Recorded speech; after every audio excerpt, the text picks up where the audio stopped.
My dear brothers and sisters, today first reading is very touching. It arouses in us a lot of sentiments of happiness, of joy, of comfort. The first reading tells us that Father loves us very much. It says at the end, a comparison, even if the mother forsakes her suckling child, our Father will never leave us. You can recall to mind the parable of the prodigal son, the son who went away, and yet the father was waiting every day at the doorsteps, looking further to welcome his son. And when his son came, the father welcomed him with all his joy, with all his life.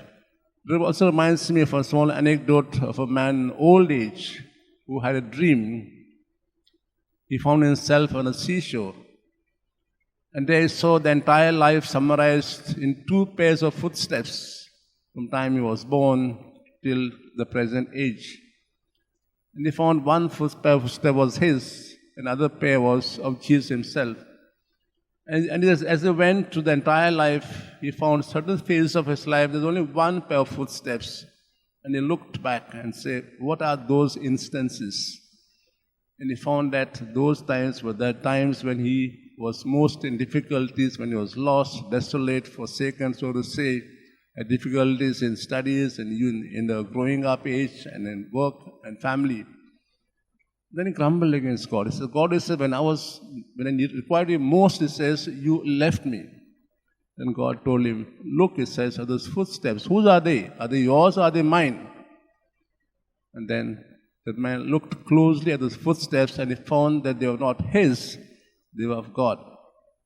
Then God told him, look, he says, when you were in difficulties, I carried you till you found yourself comfortable and carried life smoothly. Then again, when difficult, I carried you in my arms.